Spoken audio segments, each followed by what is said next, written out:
आता वटपौर्णिमा आहे. तर वटपौर्णिमेच्या दिवशी वडाची जी आहे ती पूजा केली जाते. आता वडाच्याच वृक्षाची का पूजा केली जाते? त्याचं महत्त्व काय आहे? त्याचे उपयोग आहेत का? आयुर्वेदाच्या दृष्टीने त्याचे काय-काय गुणधर्म आहेत? चला बघूया. नमस्कार. मी वैद्य अकल्पिता धानोरकर आपले आयु स्वास्थ्य या विश्वजय आयुर्वेद प्रणीत चॅनलमध्ये स्वागत करते. तर वटपौर्णिमेच्या दिवशी सुहासिनी ज्या आहेत तर त्या वडाची आणि पतीच्या दीर्घ आयुष्यासाठी त्या वडाची पूजा करतात. पर्यायाने कुटुंबाच्या स्वास्थ्यासाठी त्या वडाची पूजा करतात. आता वडाचीच पूजा का? तर वटवृक्ष जो आहे त्याचं आयुष्य हे खूप जास्त असतं. तो दीर्घ काळ जगतो. तसंच त्याचा विस्तार जो आहे, त्याच्या पारंब्या ज्या येतात, त्या खाली जमिनीपर्यंत जातात. त्यापासूनही आधार मिळतो आणि त्या जमिनीमध्ये जाऊन त्यालाही मुळं फुटतात. तर त्याचा विस्तार जो आहे तो त्या पारंब्यांच्या रूपाने अधिकाधिक होत जातो. त्यामुळे दीर्घायुष्याचं प्रतीक, कुटुंब विस्ताराचं प्रतीक आणि स्थिरतेचं प्रतीक म्हणून वडाच्या झाडाची पूजा करण्याचं जे आहे, तर ते आपल्या संस्कृतीमध्ये सांगितलेलं आहे. आता त्याला अक्षय वट असं म्हणतात. अक्षय म्हणजे ज्याचा क्षय होत नाही असा. तर म्हणून जो दीर्घकाळ जगतो, ज्याच्या उपासनेने तुम्हाला दीर्घ आयुष्य प्राप्त व्हावं, अशी इच्छा करणाऱ्या सुवासिनी ज्या आहेत, तर त्या वडाची पूजा करतात.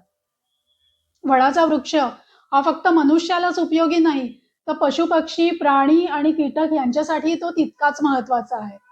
तर आजच्या दिवशी जे आहे, तर वडाचे औषधी गुणधर्म तर आपण जाणून घेऊया. त्याचबरोबर वडाचं संवर्धन आणि संरक्षण हे पण महत्वाचं आहे पर्यावरणाच्या दृष्टीने. त्यामुळे आपण त्याचं तेही महत्त्व जाणून घेऊया आणि वडाचं संरक्षण करण्याचा जे आहे, तर तो संकल्प करूया. तर वडाच्या बाबतीत आयुर्वेदामध्ये असं म्हटलेलं आहे, की वटः शीतो गुरुर्ग्राही कफपित्त व्रणापहा वर्ण वर्ण्यो विसर्प दाहग्नो कषायो योनी दोषरुत असं भावप्रकाशकारांनी म्हटलेलं आहे. म्हणजे वडाचा वृक्ष जो आहे, तो थंड आहे. तो पचायला जड म्हणजे गुरु आहे. तो ग्राही म्हणजे मलाला बांधून न ठेवणारा आहे. कफपित्त आणि दाह जे आहे, तर ते कमी करणारा आहे. वर्ण सुधारणारा आहे. तुरट रसाचा आहे. विसर्प आणि दाहामध्ये त्याचा खूप चांगला उपयोग होतो. व्रण जे आहेत म्हणजे जखमा ज्या आहेत, तर त्याही तो भरून काढतो आणि योनी दोषामध्येही त्याचा खूप चांगला उपयोग होतो.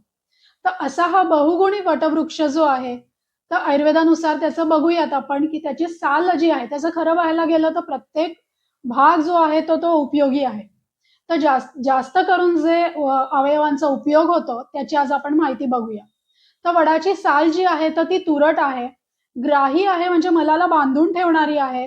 त्यामुळे अतिसार होत असेल, जुलाब होत असतील, द्रव मलप्रवृत्ती होत असेल, रक्तातिसार होत असेल, तर त्यावेळेला वडाच्या सालीचं चूर्ण किंवा काढा दिला, तर त्यामध्ये खूप चांगला उपशय होतो. मधुमेह किंवा प्रमेह असेल, तर वडाच्या सालीचं चूर्ण मधाबरोबर देतात किंवा वडाच्या सालीचा काढा जो आहे, तर तोही वापरला जातो. जखमा धुण्यासाठी जे आहे, तर त्यामध्ये सुद्धा न्यग्रोधादी चूर्ण जे आहे, तर ते वापरलं जातं. न्यग्रोधादी चूर्णामध्ये वडाबरोबरच पिंपळ, औदुंबर अशी अनेक वनस्पती आहेत, तर त्यांचा काढा जो आहे, तर तो वापरला जातो. योनी दोष जे आहेत, तर त्यामध्ये रक्तप्रदर जे आहे किंवा श्वेतस्राव जो आहे स्त्रियांमध्ये, तर त्यासाठी सुद्धा वडाच्या सालीचा काढा किंवा चूर्ण जे आहे, तर ते वापरलं जातं. तसंच तोंड येणं, तोंडामध्ये अल्सर झालेले असतील, हिरड्यांमधनं रक्त येत असेल, तर वडाच्या सालीच्या काढ्याचा जे आहेत, तर त्या गुळण्या केल्या जातात. त्यामुळे तिथल्या जखमा ज्या आहेत, त्या भरून येतात. वडाच्या सालीचं चूर्ण जे आहे, तर ते दंतमंजन म्हणूनही वापरता येतं किंवा दंतमंजनामध्येही त्याचा उपयोग केला जातो. ते तुरट रसाचं असल्या कारणाने दात जे आहेत, तर ते दृढ होतात. हिरड्या ज्या आहेत, त्या पण बळकट होतात. आता वडाच्या पारंब्या. तर वडाच्या पारंब्यांपासून वटजटादी नावाचं तेल जे आहे, तर ते केलं जातं. तर त्याचा उपयोग जे आहे, तर ते केस गळती थांबवणं, केसांची वाढ जी आहे, तर ती होणं त्याच्यासाठी केला जातो. तसंच डोक्यामध्ये जर कोंडा झाला असेल, तर वडाचे जे पारंब्यांचे कोवळे अंकुर असतात, तर ते आणि लिंब त्यांचं खोबरेल तेलामध्ये तेल सिद्ध केलं जातं आणि ते जर तेल लावलं, तर कोंडा जो आहे, तर तो नष्ट होतो. वडाचे कोवळे पारंब्यांचे कोवळे अंकुर जे आहेत, तर ते वाटून स्तनशैथिल्यामध्ये त्याचा लेप केला जातो. तसंच मसूर डाळ आणि वडाच्या पारंब्यांचे कोवळे कोंब जे आहेत, तर ते वाटून वांग किंवा काळे डाग जे आहे, त्याच्यावर लेप केला, तर ते डाग जे आहेत, तर ते नष्ट होतात आणि वर्ण जो आहे, तर तो सुधारतो. अशा या वडाच्या पारंब्या ज्या आहेत, त्या पण तुरट असतात. त्यामुळे अतिसारामध्ये तांदुळाचं जे धुवण आहे, त्याच्याबरोबर पण या पारंब्या ज्या आहेत, तर त्या वापरल्या जातात. व्रणामध्येही याचा लेप केला जातो. अ, संधिवात जो आहे, तर त्याच्यामध्ये सुद्धा वडाच्या पारंब्या आणि वडाचा चीक जो आहे, तर तो एकत्र गोळा वाटून त्याचा लेप जो आहे, तर तो केला जातो. तर या पद्धतीने वडाच्या पारंब्या ज्या आहेत, तर त्यांचा उपयोग होतो.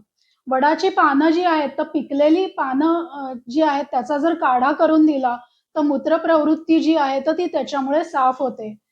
वटशृंग म्हणजे पानांचे जे कोवळे अंकुर आहेत, ते ज्येष्ठमध, लोध्र आणि साळीच्या लाह्या अशा एकत्र वाटल्या आणि खडीसाखरेबरोबर जर त्याचं चाटण घेतलं, तर तहान आणि वांती जे आहे, तर त्याच्यामध्ये त्याचा खूप चांगला जो आहे, तर तो उपयोग होतो.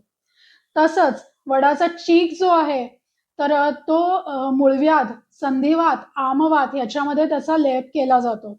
जखमा भरून येण्यासाठी किंवा पायाला ज्या भेगा पडतात, त्या भरून येण्यासाठी वडाचा चीक जो आहे, तर त्या तिथे जखमेमध्ये भरला जातो किंवा त्याचा लेप केला जातो. तसंच खडीसाखरेबरोबर जर वडाचा चीक दिला, तर शुक्र जे आहे, तर ते वाढण्याला मदत मिळते.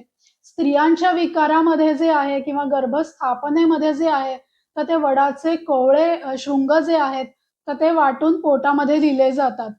तसंच संधिवातामध्ये जे आहे, तर पारंब्यांचे कोवळे अंकुर, वडाचा चीक, तमालपत्र, कोष्ठ हे एकत्र वाटून जे आहेत, त्याचा लेप लावला जातो आणि त्यावर वडाची पानं ठेवून जे आहेत, तर ते बांधून ठेवलं जातं.